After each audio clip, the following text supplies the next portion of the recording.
Pramod sir, Pramod Acharya Pramod Krishnan जी, आशुतोष जी भी वही कह रहे हैं और प्रेम कुमार जी भी कह रहे हैं कि आशुतोष जी ने तो यहाँ तक कह दिया कि वो परिवार के कैंडिडेट हैं और उनके कहने पे, उनके आशीर्वाद से, और प्रेम कुमार जी उसको आगे बढ़ा रहे हैं कि वो रिलेक्टेंट हैं और ये क्वेश्चनिंग करना चाहते हैं कि हमसे परिवार ये कह रहा है। अब इसका एक इंटरप्रिटेशन ये भी चल रहा है कि वो राजस्थान नहीं छोड़ना चाहते, मुख्यमंत्री पद नहीं छोड़ना चाहते, या वो ये भरोसा चाहते हैं कि अगर मैं अध्यक्ष बनूं तो चीफ मिनिस्टर की कुर्सी पे मेरा आदमी बैठे, सचिन पायलट ना बैठे।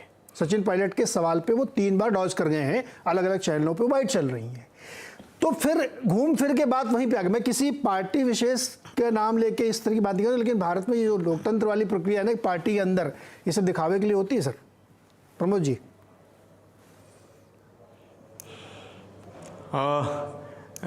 देखिए, चुनाव जो है वो किसी भी लोकतंत्र की खूबसूरती होती है, और चाहे वो पार्टी के भीतर चुनाव हो या जनता का चुनाव हो, चुनाव के बिना लोकतंत्र की कल्पना नहीं की जा सकती है। ये अलग बात है कि पार्टियों के अंदर जब चुनाव होता है तो उसमें थोड़ा बहुत पक्षपात, भेदभाव, अपना पराया चलता है, और क्योंकि मानवीय गुण दोषों से कोई ज़्यादा इधर उधर नहीं जा पाता है, तो इतना थोड़ा बहुत चलता है। मगर कांग्रेस पार्टी के ऊपर बीजेपी लगातार ये हमला करती थी। 2 हमले बहुत ज़्यादा होते थे। पहला हमला बीजेपी का होता था कि ये पार्टी नहीं है, परिवार है, और परिवार जो है, ख़ास तौर से गांधी परिवार, कांग्रेस पार्टी का नेतृत्व नहीं छोड़ना चाहता है।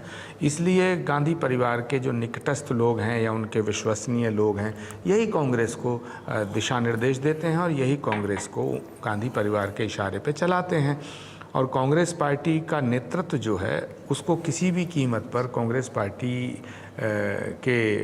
पर जो कब्ज़ा किया हुआ है गांधी परिवार ने, उसे परिवार नहीं छोड़ेगा और घूम फिर के गांधी परिवार का ही कोई व्यक्ति अध्यक्ष होगा। तो एक तो ये हमला था। इस हमले की हवा निकाल दी है कांग्रेस पार्टी के नेतृत्व के इस फैसले ने कि गांधी परिवार का कोई व्यक्ति चुनाव नहीं लड़ेगा, पहली बात। दूसरी बात ये है कि पार्टी के भीतर अब चुनाव हो रहा है और चुनाव की प्रक्रिया शुरू हो चुकी है। तो ये कहना कि कंसेंसस हो सकता है या चुनाव टल सकता है, मुझे लगता है ये थोड़ा सा जल्दबाजी और बेईमानी होगी, क्योंकि हमारे यहाँ प्रोसेस शुरू हो चुका है, नोटिफिकेशन हो चुका है, 24 से नामांकन शुरू हो जाएंगे। तीसरा अब सवाल आता है कि चुनाव में कौन लड़ेगा, कौन नहीं लड़ेगा, किसका आशीर्वाद किसको होगा। कांग्रेस लीडरशिप जो आज की है, वर्तमान लीडरशिप जो है, ख़ास तौर से मैं गांधी परिवार की बात करूं तो गांधी परिवार से किसी ने, पहली बात तो यह है कि इस्तीफ़ा मांगा नहीं, और वाजपेयी जी, राहुल गांधी जी ने 2019 का जब रिजल्ट आया लोकसभा का, तो उस समय राहुल गांधी जी ने नैतिक मूल्यों का निर्वहन करते हुए इस्तीफ़ा दिया था। उनसे किसी ने इस्तीफ़ा नहीं मांगा था। दूसरी बात, उन्होंने इस्तीफ़ा देते वक्त ये कही थी कि मैं अब अध्यक्ष नहीं बनूंगा और मेरे परिवार का भी अध्यक्ष नहीं होना चाहिए। लेकिन उसके बाद जब सहमति नहीं बनी और सब लोग चाहते थे कि राहुल गांधी अध्यक्षता स्वीकार कर लें, और हम भी चाहते थे, हम खुद व्यक्तिगत रूप से मैं चाहता था कि अगर राहुल गांधी जी अध्यक्षता स्वीकार कर लें तो बहुत अच्छी बात है, अगर नहीं करते हैं तो फिर प्रियंका गांधी जी को पार्टी की कमान दे दी जाए। लेकिन ये परिवार ने ये फैसला लिया कि परिवार का कोई सदस्य कांग्रेस की अध्यक्षता का चुनाव नहीं लड़ेगा, और कांग्रेस का जो अगला अध्यक्ष होगा वो चुनाव से आएगा, इलेक्शन से आएगा, सिलेक्शन से नहीं आएगा।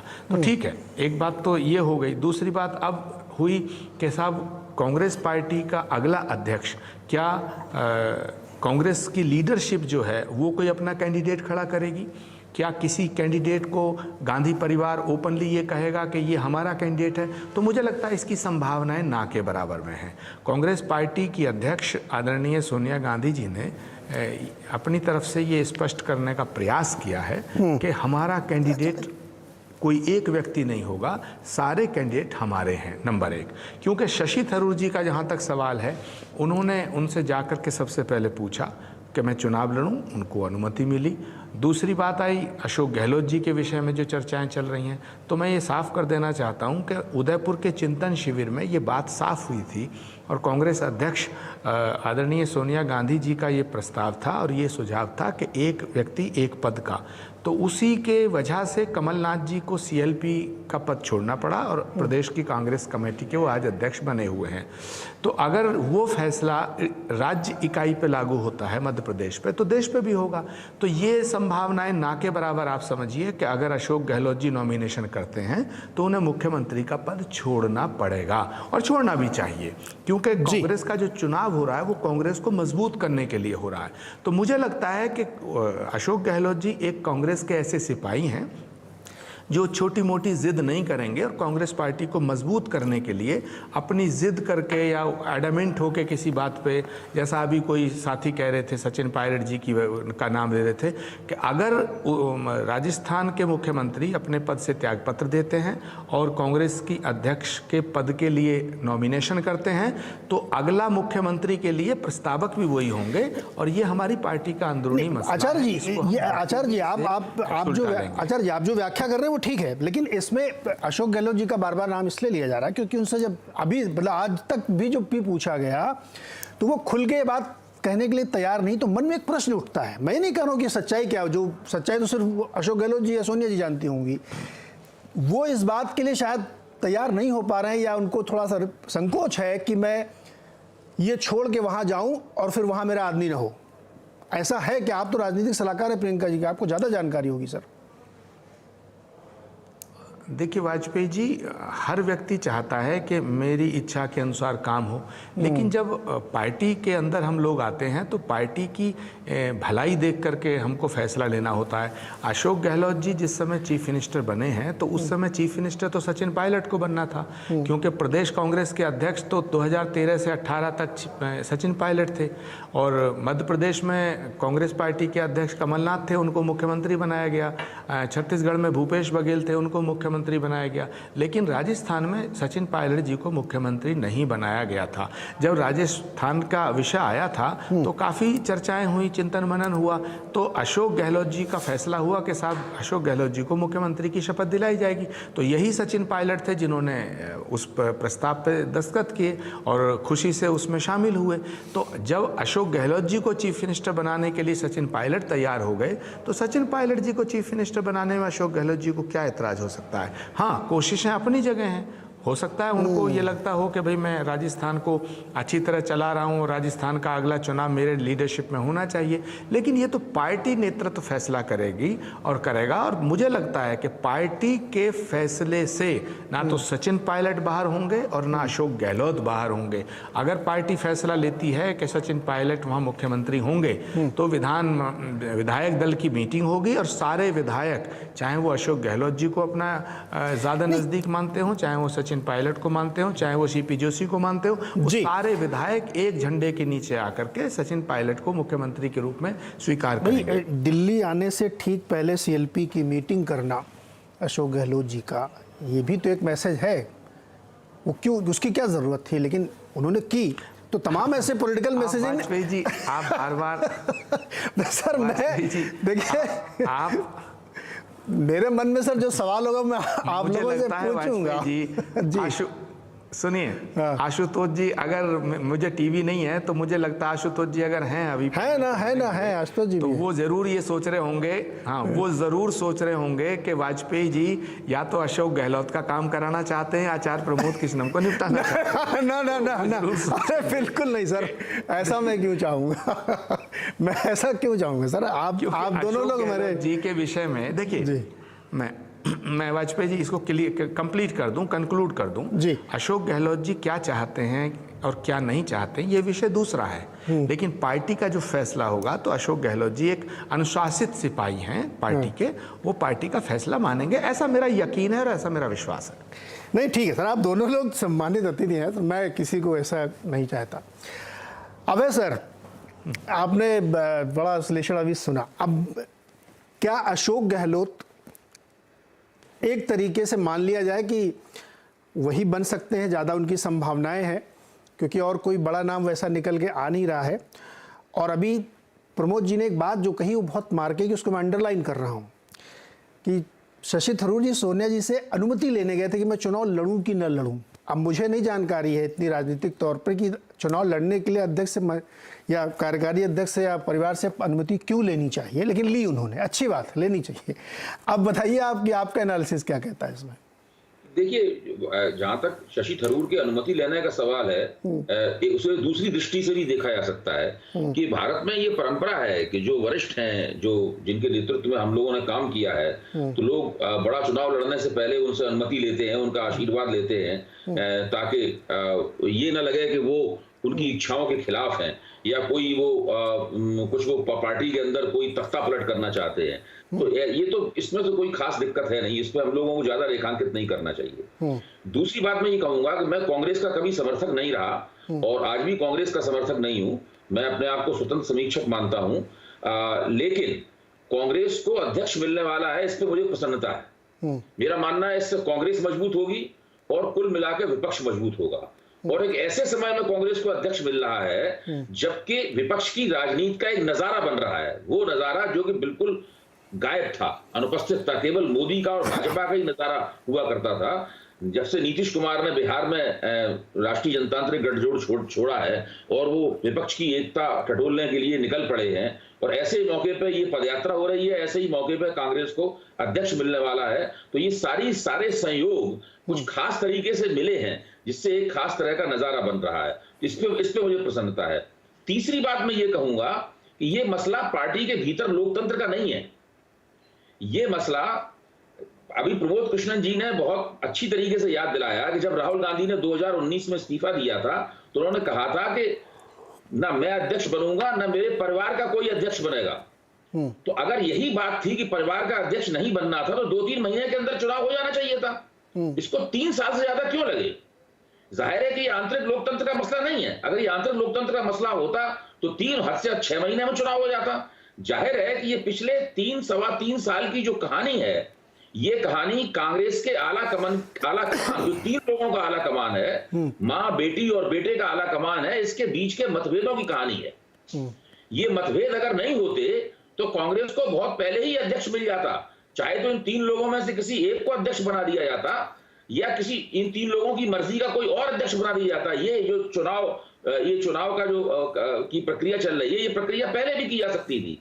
इसका सीधा मतलब यह है कि चुनाव अध्यक्ष कोई भी हो, अशोक गहलोत हो, शशि थरूर हो, मुझे लगता है अशोक गहलोत ही शायद अध्यक्ष बन जाएंगे, शशि थरूर हो या कोई तीसरा व्यक्ति हो, आपका जो इस चर्चा का जो मुख्य शीर्षक है कि कांग्रेस का बॉस कौन होगा, मैं ये कहूंगा कांग्रेस के बॉस राहुल गांधी ही होंगे, अध्यक्ष कोई भी हो जाए। लेकिन इसका मतलब ये भी नहीं निकालना चाहिए कि वो रिमोट कंट्रोल से सारा काम करेंगे, क्योंकि देखिए ये सारे नेता जो अध्यक्ष पद के संभावित उम्मीदवार हैं, जो अध्यक्ष बन सकते हैं, ये केवल रिमोट कंट्रोल पे कठपुतली की तरह नाचने वाले लोग नहीं हैं।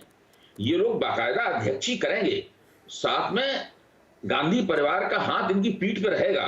कांग्रेस जिस तरह की पार्टी है उसमें इस तरह की व्यवस्था होना बहुत जरूरी है कि गांधी परिवार जिसको अपने बाहर का किसी को अध्यक्ष बनाए तो उसकी पीठ पे हाथ रख के उसके अंदर विश्वास आरोपित करे और उसको मजबूत करे, और साथ में फिर वो सारा काम पार्टी का करे, ताकि राहुल गांधी, सोनिया गांधी और प्रियंका गांधी दूसरे तरह के तरीके से पार्टी का नेतृत्व करने के लिए स्वतंत्र है और वो पार्टी को आगे बढ़ाएं। अब देखिए इस पूरी जो पदयात्रा है इसका नेतृत्व राहुल गांधी कर रहे हैं। ऐसा नहीं है कि अभी अध्यक्ष चुन जाएगा तो राहुल गांधी नेतृत्व से हट जाएंगे और वो अध्यक्ष आ जाएगा। टेक्निकली तो अध्यक्ष सबसे बड़ा व्यक्ति हुआ ना कांग्रेस का।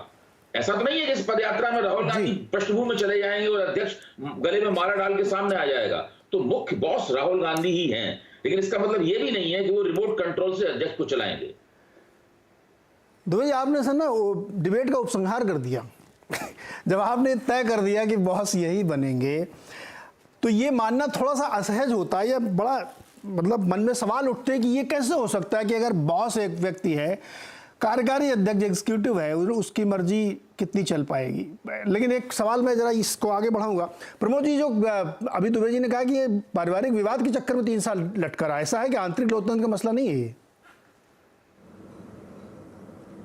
वाजपेयी जी, मैं बहुत सरल शब्दों में और सरलता के साथ कम शब्दों में इसको परिभाषित करना चाहता हूँ, अपनी बात को कहना चाहता हूँ कि जिस तरह हमेशा ये माना जाता है भारतीय जनता पार्टी में कि मुख्यमंत्री और प्रधानमंत्री जो भी होता है वो आरएसएस प्रमुख के इशारों पे चलता है, लेकिन जब से नरेंद्र मोदी जी प्रधानमंत्री बने तो शायद ये बात ज़्यादा प्रासंगिक नहीं रह गई है।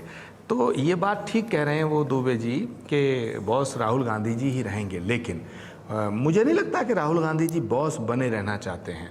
हाँ, राहुल गांधी जी ने जो बात कही वो उस बात पे वो कायम रहे, तो उनके उस फैसले की सराहना होनी चाहिए, एप्रिसिएशन होना चाहिए, क्योंकि आज के इस दौर में इस तरह का नेता, आज के इस दौर में इस तरह के कम नेता हैं जो नरेंद्र मोदी से जब 2019 का चुनाव हुआ लोकसभा का तो सारी पार्टियां हारी, मायावती जी की पार्टी भी हारी, अखिलेश यादव जी की पार्टी भी हारी, लालू यादव जी की पार्टी हारी, ममता बनर्जी की पार्टी हारी, सारी पार्टी हारी, लेकिन किसी ने इस्तीफा नहीं दिया अपने पद से।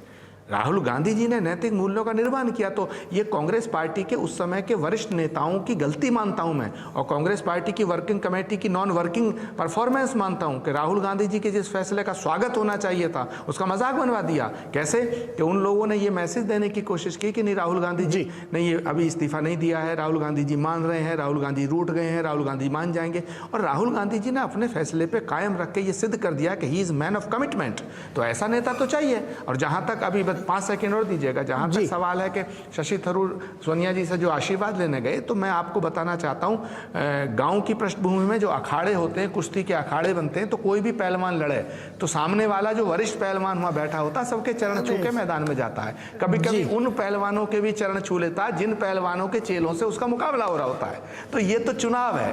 अब चुनाव किस करवट बैठेगा, चुनाव तो चुनाव है भगवान। तो ये कह देना, आज ही कह देना। अरे सर, बीजेपी ये कहती थी जी सर मैं जब राहुल गांधी ने इस्तीफा दिया, 5 सेकंड और वाजपेयी जी 5 सेकंड और फिर मैं नहीं बोलूंगा। जब राहुल गांधी ने इस्तीफा दिया था तो कुछ हमारे वरिष्ठ नेता, विश्लेषक, साथी पत्रकार और कुछ नेता बड़े बड़े बीजेपी के तो प्रवक्ता रोज कहते थे कि राहुल गांधी का इस्तीफा ड्रामा है, राहुल गांधी इस्तीफा देंगे ही नहीं, राहुल गांधी इस्तीफा वापस ले जी। प्रमोद जी राजनीति की रपटीली राहों को आप इतना आसानी से कह रहे हैं कि अखाड़े में पैर छूने जाते। सर, इतना आसान राजनीति थोड़ी होती है। अच्छा दुबे जी, आप कुछ काउंटर करना चाह रहे थे, बताइए सर। आचार्य जी की ये बात बिल्कुल सही है। आदरणीय आचार्य जी की ये बात बिल्कुल सही है कि राहुल गांधी ने जो कहा था उस पर वो लगातार टिके रहे, वो अपनी टेक पे बने रहे। उनका कहना था ना मैं अध्यक्ष बनूंगा, और सर बॉस उन्होंने कहा नहीं था, लेकिन उसका मतलब यही था न अपने परिवार के किसी व्यक्ति को अध्यक्ष। दुबे जी अगर आप ये कह रहे हैं कि बॉस वही है तो फिर अध्यक्ष क्या है? इसीलिए कह रहा हूं, मैं ये कह रहा हूं, लेकिन उनके इस निर्णय से कांग्रेस को लाभ नहीं हुआ है। ये बात कांग्रेस के इस निर्णय से, राहुल गांधी के इस निर्णय से कांग्रेस को पिछले 3 साल में बहुत नुकसान हुआ है। कांग्रेस आज जिस मुकाम पर खड़ी हुई है, जो मेक एंड ब्रेक वाला मुकाम है, अगर राहुल गांधी किसी तरह अध्यक्ष बने रहते या किसी और को अध्यक्ष बनवा देते, अपने आशीर्वाद से उसको चलाते, तो कांग्रेस को इतना नुकसान नहीं होता। आज कांग्रेस के पास कोई ऐसा व्यक्ति नहीं है जो कांग्रेस की सांगठनिक समस्याओं को हल कर सके। जी, ऐसा क्यों हुआ? ऐसा इसलिए हुआ क्योंकि राहुल गांधी ने न खुद अध्यक्ष बने, न पार्टी के अंदर से अध्यक्ष, न अपने परिवार के अंदर से अध्यक्ष बनने दिया, और उसकी वजह से और कोई भी अध्यक्ष नहीं बन पाया। जी, बॉस तो वही हैं, ये असली सवाल है। मैं छोटा सा ब्रेक ले रहा हूँ कुछ सेकंड का, उसके बाद आता हूँ आशुतोष जी, प्रेम जी और संतोष जी आपके पास, कि क्या ये जो नई व्यवस्था है इसका स्वागत तो ठीक है, लेकिन अगर बॉस वही हैं तो नया अध्यक्ष क्या करेगा, कितने फ्रीली वो काम कर पाएगा, जिसकी तरफ इशारा अभी कर रहे थे प्रमोद जी की नहीं देखिए किस तरीके से काम हो सकता है। छोटे से ब्रेक के बाद आता हूँ।